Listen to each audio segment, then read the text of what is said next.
आपण कालच पाहिलं, पण ते थोडक्यामध्ये पाहिलं की येशू ख्रिस्ताला त्यांनी चिन्ह मागितलं. मग आपण पाहूया मत्तयाचा, आज मत्तयामधून घेऊ.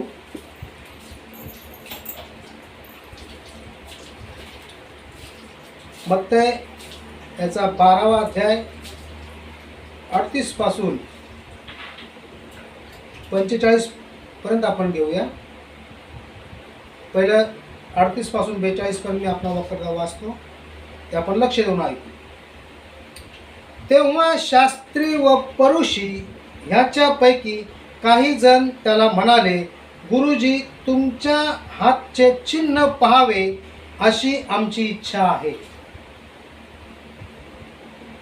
त्याने त्यांना उत्तर दिले, दुष्ट आणि व्यभिचारी पिढी चिन्ह मागते.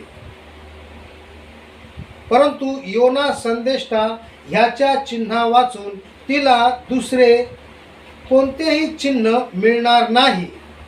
कारण जसा योना 3 दिवस व 3 रात्री माशाच्या पोटात होता, तसा मनुष्याचा पुत्र 3 दिवस 3 रात्री पृथ्वीच्या पोटात राहील. निनवेचे लोक न्यायकाळी ह्या पिढीबरोबर उभे राहून हिला दोषी ठरवतील. कारण त्यांनी योनाच्या उपदेशावरून पश्चाताप केला, आणि पहा, योनापेक्षा थोर असा एक येथे आहे. दक्षिणेकडची राणी न्यायकाळी ह्या पिढीबरोबर उठून हिला दोषी ठरवील. कारण ती शल्मोनाचे ज्ञान ऐकवायास पृथ्वीच्या सीमेपासून आली, आणि पहा, शल्मोनापेक्षा थोर असा येथे एक आहे. परमेश्वराचे नाव धन्यवाद देऊया की जिवंत देव प्रभू येशू ख्रिस्त, जो आज 2000 वर्षापूर्वी लोकांबरोबर चालला, बोलला,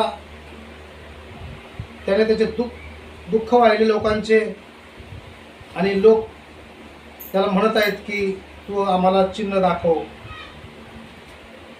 आणि परमेश्वराने त्यांना अचूक असं उत्तर दिलं आहे.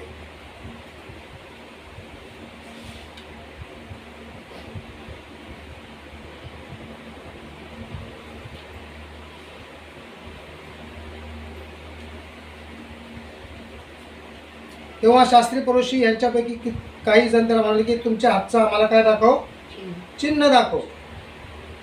आणि मत्तयामध्येच 16व्या अध्यायामध्ये आता इथं लिहिलं की तुझ्या हातचं आम्हाला चिन्ह दाखव. आणि इथं काय म्हणतायत 16व्या अध्यायामध्ये, तेव्हा परुषी व सदुकी यांनी येऊन येशूची परीक्षा पाहण्याकरता आम्हाला आकाशातून काही चिन्ह दाखवा अशी त्याच्याकडे मागणी केली. काय? आकाशातून चिन्ह दाखव. आणि इथे शास्त्रीय परुषी आले तरी म्हणते की आम्हाला काहीतरी चिन्ह दाखव. आणि काल आपण वाचलं की योहानाच्या अध्यायामध्ये की हेलनी लोक आले आणि त्यांनी सांगितलं की आम्हाला प्रभू येशू ख्रिस्ताला भेटायचं आहे, आम्हाला काहीतरी पाहिजे. तर माझ्या जमलेल्या ख्रिस्तामधील सर्व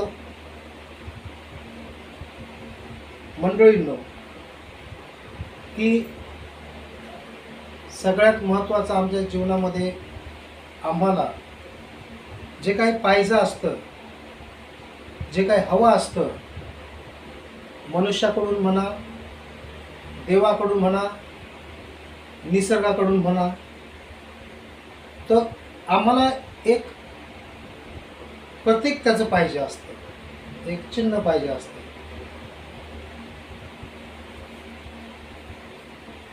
की आंबे येणार तर अमुक ऋतूमध्ये ते येतात, मग याचं चिन्ह काय आहे, तर त्या ऋतूमध्ये आंब्याला मोहर येते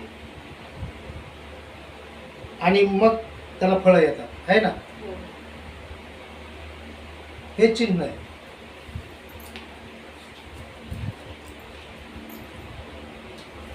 पावसाळ्यामध्ये नदीला पूर येतो. तर पाऊस पडल्यावरती येतो, यदा कदाचित असा नदीला पूर येत नाही.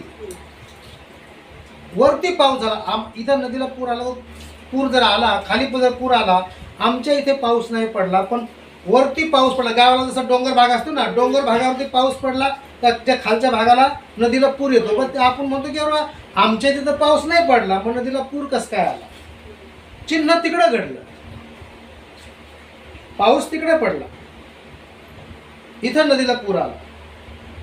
मग काल मीना सिस्टरला त्याच बोललं की मीना सिस्टरने फार काल छान टीव्ही घेतली, आम्हाला ती आवडली टीव्ही. आणि मी त्याचं वर्णन पुन्हा करणार त्या गोष्टीचं वर्णन, की आम्ही प्रार्थना करतो, आम्ही खूप प्रार्थना केली. मी प्रार्थना करतो, माझे मुलं प्रार्थना करत आहेत, मिसेस प्रार्थना करत आहे, सगळं चांगलं व्यवस्थित चालू आहे, व्यवस्थित आहे. आणि टीव्ही मीना सिस्टरच्या घरामध्ये आली. अरे आमच्या घरात काय आली ती टीव्ही? मी तर एवढी प्रार्थना केली. हा, इथं चिन्ह नाही घडलं. चिन्ह कुठं घडलं? मीना सिस्टर. आशीर्वाद कुठे मिळाला? मीना सिस्टरकडे. मग आम्हाला वाटलं अरे हे असं कसं काय, नाही का?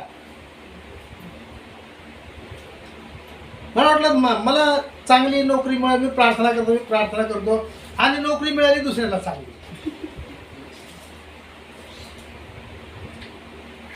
तर मग हे असं जेव्हा होतंय तर हे कसं विपरीत, आम्हाला कसं वाटतं हे आमच्या जीवनात विपरीत होते आहे ना, की प्रार्थना मी करतो आणि आशीर्वाद दुसऱ्याकडे जातात.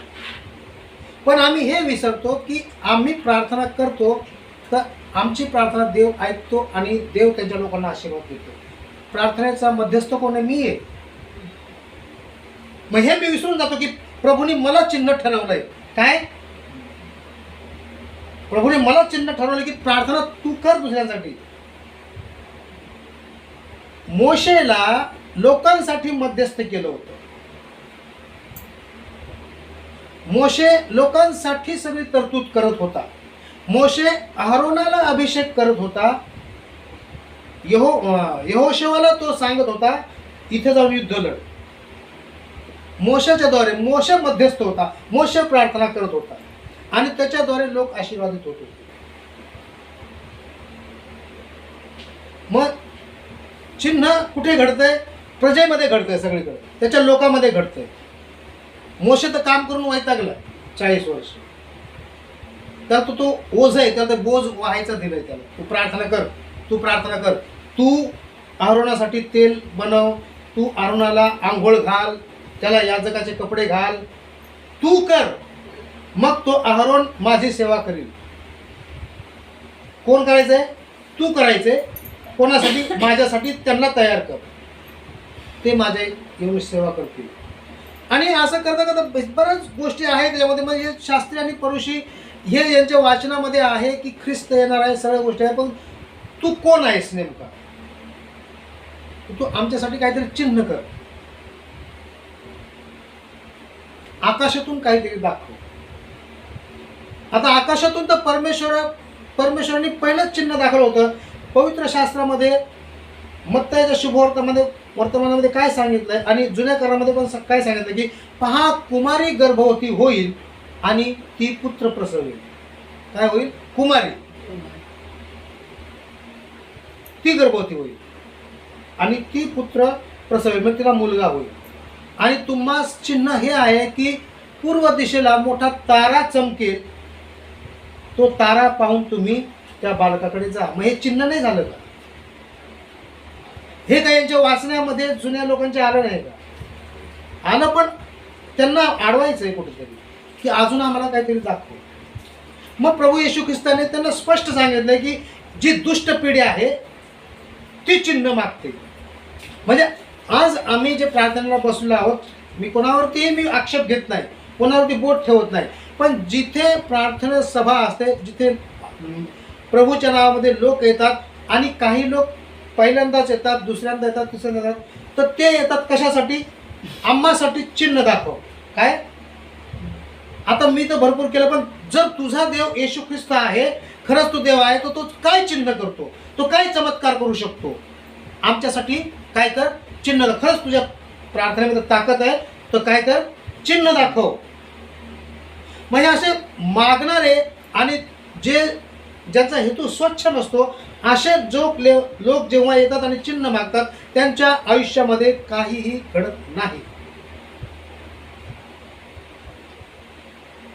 कारण ते काहीतरी प्राप्त करून घेण्याच्या उद्देशाने लालसेने आलेले आहे. मग येशू ख्रिस्त म्हणतो की तुमच्यासाठी चिन्ह हेच आहे की जसा योना, जुन्या करारामध्ये ताईंच्या वाचनात नसेल, पण जसा योना मोठ्या माशाच्या पोटामध्ये 3 दिवस आणि 3 रात्र राहिला, तसा मनुष्याचा पुत्रही भूमीच्या पोटामध्ये 3 दिवस आणि 3 रात्र राहील. याचे वाचून तुम्हाला दुसरं काही चिन्ह देता येणार नाही. म्हणजे आम्ही जेव्हा सुवार्ता सांगायला जाऊ की व तुमचा येशू ख्रिस्त काय करू शकतो, तर माझ्या येशू ख्रिस्ताने चिन्ह हे दाखवलेलं आहे की जी कबर 2000 वर्षापूर्वी उघडली गेली होती, ज्याच्यामध्ये येशू ख्रिस्ताला दफन करण्यात आलं होतं आणि तिच्यावर जी धोंड लोटली गेली आणि ती कबर काय झाली, रिकामी झाली. येशू ख्रिस्त आमच्याकरता वरती गेलेला आहे आणि तो तसाच पुन्हा येणार आहे. साक्ष हे आहे, चिन्ह हे आहे की ती कबर रिकामी आहे. कबरा कधी रिकाम्या नसतात. ती कबर माझ्या वडिलांची असो या कोणाचीही असो, कबर रिकामी नसते. तिथं हाडं कुजलेली असतात. तो माणूस काढून झाला 3-4 वर्षांनी का दुसरा माणूस पुरतात, ती कबर रिकामी नसते, हाडं कुजलेली असतात तिथं. पण येशू ख्रिस्ताची कबर जगामध्ये आणि इतिहासामध्ये अशी एकच आहे की ती रिकामी आहे.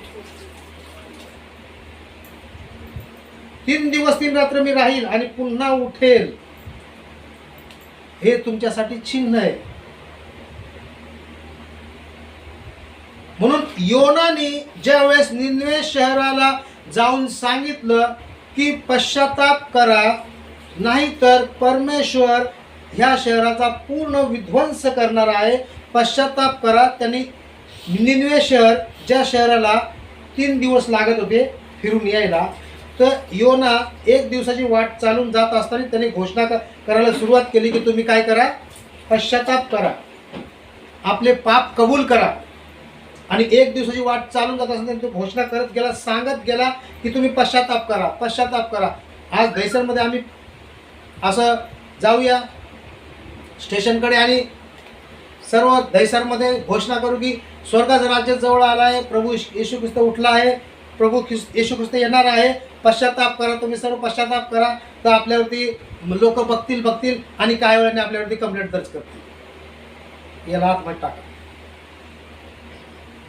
पण जो ही घोषणा करत राहतो, जो घाबरत नाही, हे त्याच्याविषयी आहे. योना घाबरला नाही, कारण की राजाच्या तिथे जाऊन त्यांनी सांगितलं की तुम्ही पश्चाताप करा आणि राजाने ते मान्य केलं आणि आपल्या सगळ्या लोकांना सांगितलं की न जाणो परमेश्वर आपल्या ह्या पापासाठी आपल्याला माफ करेल, कारण की आम्ही जर पश्चाताप केला, आम्ही जर गुडघ्यावरती आलो, आम्ही जर प्रार्थना केली, तर परमेश्वर आम्हाला आशीर्वाद देईल आणि जी शिक्षा आम्हाला देव करणार आहे तो करणार नाही. म्हणून आम्ही सर्वजण काय करू, पश्चाताप करू. मग प्रभू येशू ख्रिस्त म्हणतो हे तुमच्या वाचनामध्ये आलेलं आहे. योनाने निनवे शहराला जाऊन सांगितलं आणि त्यांनी त्याच्या सांगण्यावरून पश्चाताप केला आणि परमेश्वराने आपला क्रोध आवरता घेतला, त्या शहराचा नाश केला नाही. आणि मग तसं मी स्वर्गातून उतरून तुमच्या मध्ये येऊन तुम्हाला घोषणा करत आहे की परमेश्वराचं राज्य जवळ आलेलं आहे. आणि तुम्ही पाहत आहात की आंधळ्यांना मी डोळस करतो, मुके बोलत आहेत, बहिऱ्यांना मी ऐकायला लावतो, मेलेल्यांना मी उठवतो, भुकेल्यांना मी भाकरी देतो. हे सगळं काय तुम्ही पाहता आणि तुम्ही माझ्याकडून चिन्ह मागता. योनाच्या वरूनही त्यांनी तर पश्चाताप केला, पण हे सगळं मी जिवंत असून तुम्हाला जीवनाचे वचन सांगून पण तुम्ही पश्चाताप करत नाही. म्हणून त्या न्यायाच्या दिवशी निनवे शहरापेक्षा तुम्हाला या पिढीला जास्त कठीण जाईल. म्हणजेच काय म्हणण्याचा अर्थ आहे देवाचा की आम्ही रोज प्रार्थनेमध्ये येतो, रोज प्रार्थनेमध्ये बसतो, आम्ही ऐकत आहोत प्रभू येशू ख्रिस्त आमच्यासाठी मारला गेला, आमच्यासाठी वधस्तंभावरती त्यांनी हाल सहन केले, तो गाडला गेला, पुन्हा उठला आणि तो परत येणार आहे, ही घोषणा आमच्या कानापर्यंत आली आहे. आणि तरीही आम्ही आमच्या पापापासून परावृत्त होत नाही. आम्ही चिन्ह मागतो की कधी तू येणार आहेस, तुझं चिन्ह काय आहे, आकाशातून चिन्ह आम्हाला दाखव, इकडून तिकडं काहीतरी दाखव आम्हाला.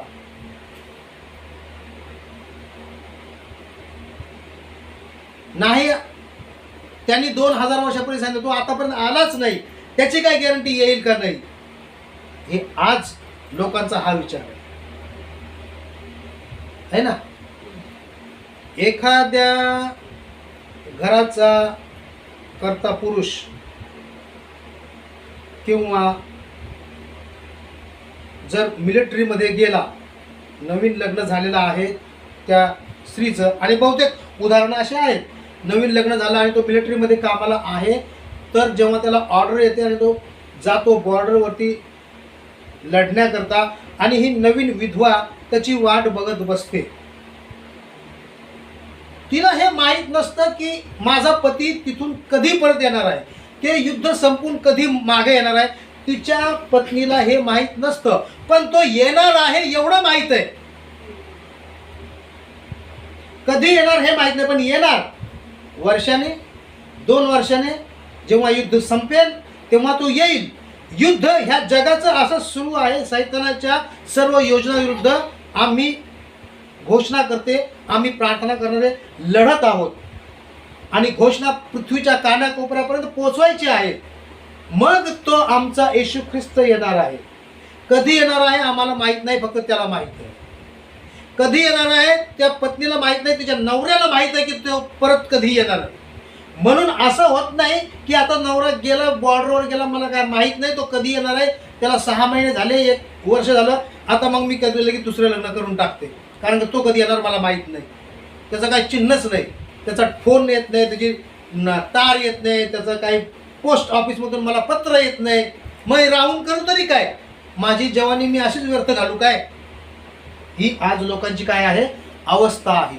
प्रार्थना प्रार्थना किती प्रार्थना, अरे वर्षभरापासून इथं खोलीत येऊन बसतो मी, प्रार्थना करतो. काय होतं प्रार्थनेत? त्या काहीच तर होत नाही, काहीच बदल तर झाला नाही. मला 2 हात 2 पाय तवा होते, आता पण तेच आहेत. 5 बोटं होते, 5च बोटं आहेत, ते 6वं बोट तर उगवलं नाही. मग झालं काय नेमकं? प्रार्थना होतं काय? हे काय नाही, असंच आहे. म्हणून आपलं तेच बरं, तिकडंच बरं. कारण अंधकाराची सत्ता उजेडामध्ये येत नाही. ज्याला अंधकार प्रिय आहे तो उजेडामध्ये येत नाही, तो बहाणे करतो की काही उपयोग नाही उजेडाचा. काय करणार उजेडामध्ये जाऊन? तुम्ही उजेडात गेलात तर सगळे लोक तुमच्याकडे बघत असणार. तुम्ही तंबाखू मळू शकणार नाही ना उजेडामध्ये. मळू शकता काय? नाही मळू शकत ना. उजेडामध्ये एकदम सिगरेट फुकू शकत नाही उजेडात. लोक तुमच्याकडे बघतील आणि मग तुम्हाला लाज वाटेल. म्हणून उजेडामध्ये जाऊ नका. दारू अंधारात पिली जाते, सिगरेट कानाकोपऱ्यात ओढलं जातं, तंबाखू एका साईडला हात करून रगडली जाते. म्हणून असं इकडे कानाकोपऱ्यात या, उजेडात येऊ नका. उजेडात गेलात तर हे सगळं तुमचं काय होईल? उघड होईल. तुम्हाला 2 हात आहेत, 2 हातच राहतील, पण ह्या गोष्टी तुम्हाला उघड होतील आणि तुम्हाला वाटेल की नाही मी उगाच उजेडात आलो, मी अंधारात असतो बरं असतो, कुणी मला पाहिलं नसतं. पण आम्ही हे विसरून जातो की जे आम्ही चिन्ह देवाला मागतो, जे येशू ख्रिस्ताला आम्ही चिन्ह मागतो, ते चिन्ह प्रभूने दिलेलं आहे, हा प्रकाश. कारण की त्याचा प्रकाश आमच्यामध्ये आहे. मी प्रकाश आहे, माझ्यामध्ये येशू ख्रिस्त आहे, त्याचा श्वास माझ्यामध्ये आहे. जर येशू ख्रिस्त माझ्यामध्ये आहे तर मी चिन्ह कसं काय मागू त्याला? कारण की स्वतःच तर माझं चिन्ह. कारण मी म्हणतो की माझा श्वास तुझ्यामध्ये फुंकलाय मी, मग कोणतं चिन्ह पाहिजे? माझ्या हाताने तुला घडवलंय, मग अजून कोणतं चिन्ह मी मागू? प्रार्थना कर. हा प्रार्थना करतो, प्रार्थनेने काय होत नाही. पण प्रार्थनेने काय होत नाही असं म्हणण्यापेक्षा प्रार्थनेने आतापर्यंत बरंच काही झालेलं आहे. आतापर्यंत मी जे संकट माझ्याजवळ येणार होते ते मला टाळून गेलेले आहे. मी अजूनपर्यंत व्यसनाधीन झालो नाही. व्यसनाचे लोक माझ्या आजूबाजूला आहेत, पण मला कसलंही व्यसन लागलं नाही, कारण की तो प्रकाश माझ्यामध्ये आहे. प्रकाशामध्ये असल्यामुळे मी खोटं बोलत नाही, मी बहाणे करत नाही. मला बहाणे करण्याची गरज नाही. हा मी अंधकारामध्ये राहतो, तो मला 1 बहाणा 2 बहाणे 3 बहाणे मी काही सांगू शकतो. पण येशू ख्रिस्त आणि त्याचे लोक काही बहाणे सांगत नाहीत. जे आहे ते आहे. कारण की आम्ही एक जर खोटं बोलायला गेलो तर आम्हाला 100 खोटं बोलायला लागतं. आहे ना. एक खोटं लपवायला जगाचं कसं तेच आहे ना. एक आम्ही खोटं बोलायला गेलो तर आम्हाला ते आता अरुणा सिस्टर कुठे खाली मी त्यांना पाहिलं इथं इथं आता मी पण गेलो होतो भाजीला आणि त्या पण आल्या होत्या, मी पाहिलं होतं. आणि मग मी त्यांना फोन केला, ताई कुठे आहेत तुम्ही? अहो मी गावाला आले आणि गावावरून अजून काय आलेच नाही.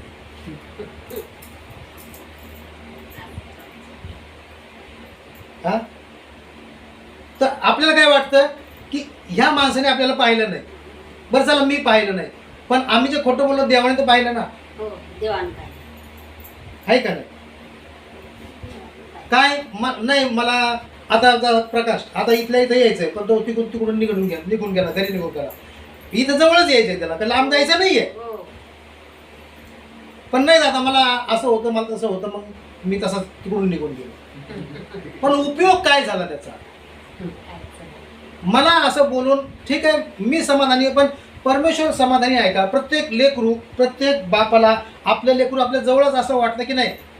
हा, दिवसभर तो कुठेही काम धाम करून आला तरी संध्याकाळी प्रत्येक आईला आणि बापाला काय वाटतं, माझ्या मुलांनी माझ्या जवळ असेल. मग आमच्या देवाला असं वाटत नाही का की माझ्या सगळ्या मुलांनीच जवळ राहावं? कारण की पृथ्वीच त्याचं घर आहे, सगळी माणसं त्याचीच मुलं आहेत. मग ते मूल वाईट असो कसंही असो, पण ते त्याला प्रिय आहे. कुठल्याही आईला आपल्या मुलांनी कोणता काही गुन्हा केला तरी तिला वाटतं की माझ्या मुलांनी तो केला नसेल, लोक असंच त्याला बोलतात, आईला ते प्रिय असतं.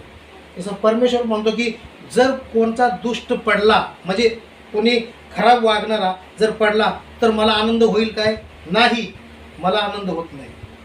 कारण की जसा तू मला प्रिय आहेस तसाच तू पण मला प्रिय आहे. फक्त एवढंच आहे की मला त्याची सवय बदलायची आहे. मला त्याला मारायचं नाही, त्याच्यातलं पाप मला मारायचं आहे.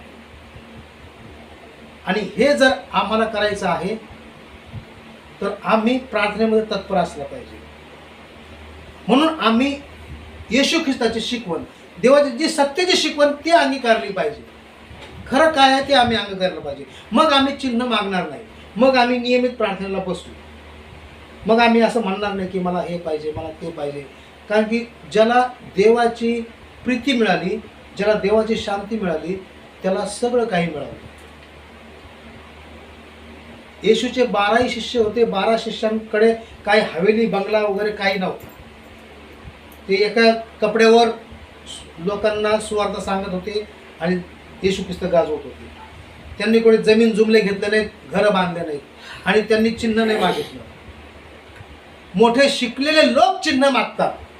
काय करते? जे जास्त शिकलेले असतात ते चिन्ह मागतात.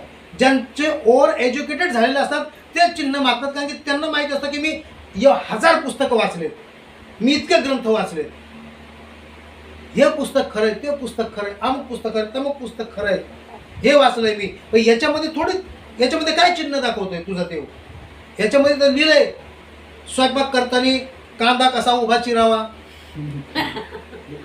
उभी मिरची चिरून मग ती फ्राय करावी, ह्याच्यामध्ये लिहिलंय. कसं फोडणीचं बोलणं असावं, कसं गुळाचं बोलणं समोरच्याला असावं, कसं तुम्हाला दुसऱ्याचं मन जिंकावं, हे सगळं पुस्तकामध्ये लिहिलंय. ह्याच्यात लिहिलंय का की हां अमुक स्त्रीला असं बोलून मग तिला गोड बोलून मग तू तिला जवळ घे, असं लिहिलंय का? असं नाही लिहिलंय बायबलमध्ये. मग काय तुझं बायबल काय सांगते? काय चिन्ह आहे त्याच्यामध्ये? काहीच नाही. तू खून करू नको, तू व्यभिचार करू नको, तू मारामारी करू नको, तू चोरी करू नको, हेच सांगतंय. अरे पण जर 10 माणसाचं भलं होत असेल तर एकाने चोरी केली तरी चांगली आहे ना, कारण की 10 जणांचं पोट भरतं, हे आमचं शास्त्र सांगतंय. अगर 10 का भला हो और एक को बुराई करना पड़े तो करो.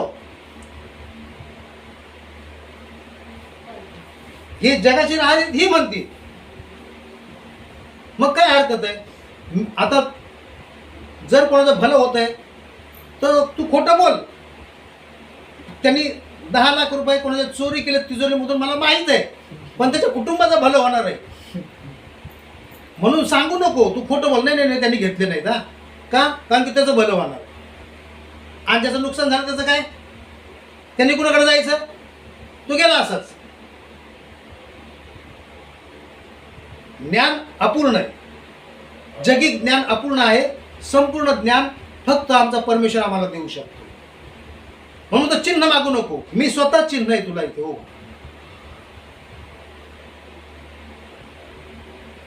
किती परफेक्ट आम्ही कोणत्या गोष्टी करायला घेतल्या तरी परफेक्ट आमच्याकडून होणार नाहीत. होतात का? नाही होणार. चूक आमच्याकडून होणार. म्हणून आम्ही परमेश्वराला असं म्हणू नये की मी एवढा दिवस प्रार्थना करून तू मला काय चिन्ह दाखवतो. तू मला काहीच चिन्ह दाखवू शकत नाही. पण परमेश्वर म्हणतो की जे तू पाप केलंस आतापर्यंत आणि जर तू प्रार्थना केलीस तर मी तुझी क्षमा केलेली आहे. तर हे तुला सगळ्यात मोठं चिन्ह नाही काय? पाप क्षमा केली आहे हे कुठं बॉन्ड पेपरवर लिहून दिलेलं नाहीये. ते परमेश्वराकडे, तो बॉन्ड त्याच्याकडे की क्षमा केली आहे त्यांनी. पण आम्हाला जाणीव पण दिलेली आहे की हा आमची पाप क्षमा झाली. मग ज्यांना क्षमा झाली नाही, ज्यांची होत नाही, ते चिन्ह मागतात. ज्यांना कधी अनुभव नाही ते चिन्ह मागतात की आम्हाला काय, येशू ख्रिस्तापासून आम्हाला काय. हे तो परकीय देव आहे, तो अमुक देव आहे, तो तमुक देव आहे. हे कारण की याच्यापासून आम्हाला काही लाभ नाही. मग हाय तर मग दाखव चिन्ह, काहीतरी होऊ दे. मग येशू ख्रिस्त म्हणतो की योनाचं ऐकून लोकांनी पश्चाताप केला, संदेशाचं ऐकून लोक आज प्रार्थनेमध्ये आहेत. आणि जर ही तुम्ही हे बायबल वाचून ऐकून, माझं वचन ऐकून जर तुम्ही पश्चाताप करत नाही आणि तुम्ही माझ्याकडे वळत नाही, तर मग मी तुम्हाला अजून काय चिन्ह देणार. कारण की जेव्हा मी येईल तेव्हा त्या दिवशी त्या लोकांपेक्षा तुम्हाला जास्त जड जाईल. कोणाला? जे आता आम्ही ऐकतो बसतो. म्हणून प्रार्थनेमध्ये राहा. शल्मोन राजा जगाच्या पाठीवर, पूर्ण जगाच्या पाठीवर शल्मोनासारखा राजा झाला नाही. शल्मोनाचं ज्ञान, त्याची संपत्ती जगामध्ये अजून कोणाला तेवढी प्राप्त झाली नव्हती. आणि शल्मोनाचं ज्ञान ऐकण्यासाठी भारतातून लोक तिकडे जात होते. लांबून लांबून लोक येत होते. मग असे शल्मोनाचं ज्ञान ऐकण्याकरता मोठी दक्षिणेकडची राणी त्याच्याकडे जेव्हा आली आणि तिने ऐकलं, ती म्हणलं की आता मी फक्त ऐकलं होतं, पण आता प्रत्यक्ष डोळ्यांनी पाहते की तुझी ज्ञान किती आहे, तुझी संपत्ती कशी आहे, तुझं वागणं कसं आहे, तुझं बोलणं कसं आहे, हे आम्ही तर डोळ्यांनी पाहिलं आहे ना. तर येशू ख्रिस्त म्हणतो ती जर हे सगळं म्हणते, ती त्याचं ज्ञान ऐकायला लांबून आलेली आहे, तर पहा शल्मोनापेक्षा थोर तुमच्यामध्ये असा एक आहे. कोण आहे? येशू ख्रिस्त. आणि हेच तर शास्त्री आणि पुरुषाला कळत नव्हतं. तुमच्यामध्ये असा एक आहे, ते कोण आहे आमच्यामध्ये असं, तेच त्यांना नेमकं कळत नव्हतं. आणि तीच परिस्थिती आज आमची ही झालेली आहे. जगाचा तारणारा एक आहे, पण कोण आहे तेच आम्हाला ठाऊक नाही. मग आम्ही धुंडत आहोत, आम्ही पळत आहोत, आम्ही ट्रेननी हजारो किलोमीटरचा रस्ता कापत आहोत, कुठेतरी जात आहोत, कुठेतरी त्याला शोधत आहोत, पुढे तो प्राप्त होईल आम्ही बघत आहोत. पण तो म्हणतो की तुमच्यामध्ये असा एक आहे, या सगळ्यांपेक्षा थोर असा एक आहे. पापाची क्षमा करणारा तुमच्यामध्ये एक उभा आहे. शांती देणारा तुमच्यामध्ये एक उभा आहे. बायबल घेऊन तर पहा. नुसते आरोप करू नका, नुसत्या चुका शोधू नका. तर काय सांगतो देव त्याच्याकडे लक्ष द्या. नाहीतर येणाऱ्या काळामध्ये न्यायाच्या दिवशी सगळ्यांना जड जाईल. कारण का अपुऱ्या सुधारणेपासून धोके फार असतील. अशुद्ध आत्मा माणसातून निघाला म्हणजे तो विसावा शोधित निर्जळ स्थळी फिरत राहतो, परंतु तो त्याला मिळत नाही. मग तो म्हणतो, ज्या माझ्या घरातून मी निघालो त्यात मी परत जाईल, आणि तेथे गेल्यावर ते त्यास रिकामे असलेले, झाडलेले, सुशोभित केलेले असे आढळते. अशुद्ध आत्मा माणसातून निघाला म्हणजे तो विसावा शोधित निर्जळ स्थळी फिरतो. आम्ही जेव्हा स्वतःला असं परिपूर्ण समजतो की मी आता बायबल वाचत आहे, मी प्रार्थनेमध्ये जात आहे, मी प्रार्थना करत आहे, अमुक एवढ्या दिवसापासून प्रार्थना करतो, माझ्या घरामध्ये शांती आली आहे, सगळं बरोबर आहे, सगळं व्यवस्थित चालू आहे. मग असं जेव्हा जातं तेव्हा नकारात्मक शक्ती आणि आमच्या मनातील दुष्ट विचार हे कसे निघून जातात. का आम्ही प्रार्थनेमध्ये असतो, देवाच्या सानिध्यामध्ये असतो, तिथे बसतो, त्याची गीतं ऐकतो आणि घर हे मग कसं स्वच्छ व्हायला सुरुवात होते. आणि मग त्याच्यानंतर आम्हाला वाटतं की आता सगळं बरोबर झालं आहे, 6 महिने गेलो, वर्ष झाला, जातो, व्यवस्थित झालं. आणि मग आम्ही 6 महिने आम्ही काय सर मग नको, आता तर काय गरज नाही, आपण नंतर बघूया, नंतर बघूया, नंतर बघूया. जसं आता हे घर जर हे स्वच्छ रोजची रोज नाही केलं तर इतका फरक पडणार नाही. हप्त्याने केलं तर फरक पडेल, आहे का नाही? ते करायला मग कठीण जाईल, है ना. आणि जसं मग वर्षाची साफसफाई असते ती करायला आणखीनच कठीण जाते. जशी दिवाळीची साफसफाई असते, सणासुदीची साफसफाई असते, मग एक कानाकोपरा झाडून झटकून जाळ्या जळमटा सगळ्या काढायच्या, सगळे कपडे बिपडे धुवायचे, हे करायचे, सगळे व्यवस्थित करायचं. मग ते कसं असं कठीण असतं कारण की वर्षभर आम्ही त्याच्याकडे लक्ष दिलेलं नसतं. म्हणून जेव्हा आम्ही जर हे रोजची रोज साफसफाई करत आहोत तर हे चांगली गोष्ट आहे, रोजची कचरा राहतो. आणि जेव्हा आम्ही घायळपणा करतो की मग जिथे वस्तू पडली ती आज पडली आहे ना, मग राहू दे, उद्या परवा बघू, आज इकडे पडलंय ना तर राहू दे, उद्या परवा बघू. मग असं करता करता काय होतं, ते घर कसं होतं, अस्वच्छ होतं. म्हणजेच आमचा जो चांगुलपणा परमेश्वरने आम्हाला दिलेला असतो तो परत आमच्या गैरवर्तणुकीमध्ये परत काय होतो, परत तो यायला सुरुवात होतो. म्हणजे जे अनैतिक विचार, जे व्यभिचाराचे विचार आमच्यापासून दूर गेलेले असतात ते परत आमच्यामध्ये काय होतं, शिरायला सुरुवात होते. कारण की आम्ही काय केलं, की चकाचक महिना 2 महिने चांगलं ठेवलं होतं. मग आता काय 1 दिवस नाही केलं, 2 दिवस नाही केलं, हप्ता नाही केलं, महिना नाही केलं, मग वाटतं की महिन्याच्या नंतर करू. आणि जेव्हा महिन्यानंतर मग नाही आता थोडं अजून काहीतरी पाहुणे येणार आहेत त्यावेळेस करू. मग असं करता करता कधी घर काय पूर्ण अस्वच्छ होतं. आणि मग ते अस्वच्छ झालेलं घरामध्ये ते जेव्हा साफ करायचं तेव्हा आम्हाला भरपूर त्रास होतो का नाही? कारण की तोपर्यंत सगळे घाणेरडे विचार, सगळ्या अनैतिकच्या गोष्टी ह्या आमच्याकडे परत फिरून आलेल्या असतात. आम्ही ज्या बाहेर काढल्या होत्या त्या परत फिरून आलेल्या असतात. मग पहिल्यापेक्षा त्या घराची दुरावस्था वाईट होते. कारण की लोक म्हणतात, अरे हे घर तर आम्हाला एकदम साफ दिसत होतं, चकाचक दिसत होतं, प्रार्थना करत होते, हे करत होते. आता आम्ही 6 महिन्यापासून बघतो इथं काहीच नाही. आणि हे असे लोक, मग ते लोक पण आपल्याला नाव ठेवतात. मग काय झालं का तुमचं देवाचं? आणि असंच होतं का, एवढंच होतं तुमचं देव? तसंच होतं का तुमचं देव? काय केलं देवाने? हे विचार मग ते. आणि मग आम्हाला वाटतं की हा बरोबरच आहे, जाऊ दे, करीन, माझ्या मनाला येईल तेव्हा मी करीन. आणि मग ते घर पहिल्यापेक्षा वाईट होऊन जातं. परमेश्वर म्हणतो, जर तुम्ही चिन्ह मागतात तर पहिले घराची स्वच्छता ठेवा तुमच्या, मग मी चिन्ह तुमच्या जीवनामध्ये करतो. प्रार्थना रोज करा. असं म्हणू नका किती दिवस किती वर्ष. कारण की आम्ही जन्मल्यापासून बाळ दूध पितं, तरुण होताना तर अन्न खायला सोडतं, तर मरेपर्यंत जेवत असतो माणूस. जेवतो का नाही? म्हणतो का की आता जाऊ दे 2-3 महिने नाही खात मी, तर मला 50 वर्ष खायचं आहे म्हणून 3 महिने खात नाही मी, असं म्हणतो कोणी? खातोच ना, एक वेळ का होईल खातोच. म्हणून आम्हाला त्याच्या सानिध्यात जायचं आहे, आम्हाला येशू ख्रिस्तामध्ये राहायचं आहे, तर आम्हाला रोज प्रार्थना करणं ही गरजेची आहे.